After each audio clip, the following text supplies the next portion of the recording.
క్రీస్తునందున్న ప్రియులకు ప్రేమతో వందనాలు తెలియజేస్తున్నాను. మార్చి నెల 29వ తేదీ 2026. ఈరోజు దావీదు గారి ద్వారా దేవుడు మనకు చేస్తున్న వాగ్దానం ఏమిటనగా, కీర్తనల గ్రంథము 66వ కీర్తన 19వ చరణం.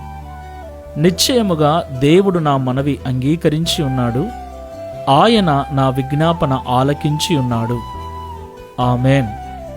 నా ప్రియమైన సహోదరి సహోదరులారా, క్రైస్తవులముగా జీవిస్తున్న మనమందరం కూడా ఆయా సమయాలలో మన అవసరతలను బట్టి, మన అనారోగ్య పరిస్థితులను బట్టి, మన ఇబ్బందులను బట్టి దేవుని సన్నిధిలో విజ్ఞాపన ప్రార్థనలు చేస్తూ ఉంటాం. మన కష్టాలు, మన బాధలు ఆయనకు చెప్పుకుంటూ ఉంటాం. ప్రియులారా, మనము చెప్పినప్పుడు ఆయన వినేవాడై ఉన్నాడు. దేవునికి మహిమ కలుగును గాక. విననేరకయుండునట్లు నా చెవులు మందము కాలేదు, రక్షింపనేరకయుండునట్లు నా చేతులు కురచ కాలేదు అని దేవుడే మనకు తెలియపరుస్తూ ఉన్నాడు. దేవునికి మహిమ కలుగును గాక.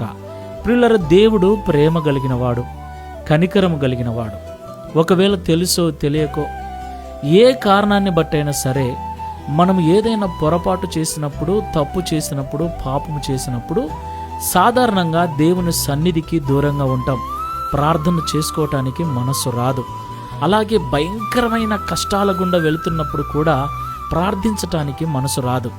అయితే ఒక విషయం గుర్తుపెట్టుకోండి, మనం ఎంత ఘోర పాపులమైనా సరే, మనం ఎంత భయంకరమైన పరిస్థితుల గుండా వెళుతున్నా సరే, మోకరించి ఆయనకు మనవి చేసినప్పుడు, ప్రార్థన చేసినప్పుడు ఆయన మన పాపములన్నిటినీ క్షమించి, మన మనవిని ఆలకించి, మన విజ్ఞాపన ఆలకించి, మన స్థితిగతులన్నిటిని మార్చే దేవుడై ఉన్నాడు.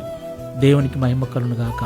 కాబట్టి ఈ మాటలు వింటున్న ప్రియ సహోదరి సహోదరుడా, నువ్వు దేవునికి విరోధంగా పాపం చేసినప్పటికీ సరే, భయంకరమైన శ్రమల గుండా వెళ్తున్నప్పటికీ సరే, మోకరించి ప్రార్థించటం మాత్రం మరచిపోవద్దు. దేవునికి మొరపెట్టడం, దేవునికి మనవి చేయటం, దేవునికి విజ్ఞాపన చేయటం మాత్రం మానుకోవద్దు. ప్రార్థన చేసుకుందాం. ప్రేమ కలిగిన యేసయ్య, పరిశుద్ధుడా, మీకు స్తోత్రములు చెల్లిస్తూ ఉన్నాం.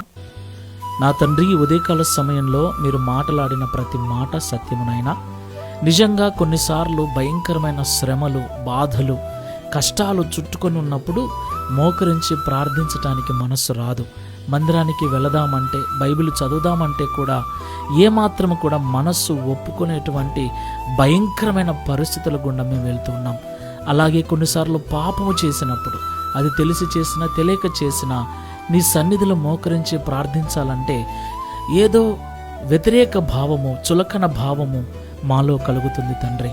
అయితే ఎలాంటి భయంకరమైన పాపము మేము చేసినప్పటికీ, ఎంతటి భయంకరమైన శ్రమల గుండా వెళ్తున్నప్పటికీ, నీ సన్నిధిలో మానక ప్రార్థించినప్పుడు, మా పరిస్థితిని నీకు మనవి చేసినప్పుడు, నీ సన్నిధిలో విజ్ఞాపన చేసినప్పుడు మమ్మల్ని క్షమించి, మా మనవిని ఆలకించి, మా పరిస్థితులన్నీ చక్కబరుస్తారని ఈ ఉదయకాల సమయంలో మాతో మాట్లాడినందుకు స్తోత్రాలు. ఈ ప్రార్థనలో ఏకీభవిస్తున్న మేమందరం కూడా ఇక మీదట ఎప్పటికీ నీ ప్రార్థన మానక, ఎడతెగక ప్రార్థన చేస్తూ, నీ ద్వారా ఆశ్చర్య కార్యములు, అద్భుత కార్యములు పొందుకొనుచు దావీదు వలె లోకములో సాక్ష్యమిచ్చుటకు సహాయం చేయమని, తద్వారా మీ నామమును మా జీవితముల ద్వారా మహిమపరచుకునమని యేసు నామములో ప్రార్థిస్తున్నాము తండ్రి. ఆమేన్. Praise the lord. God bless you.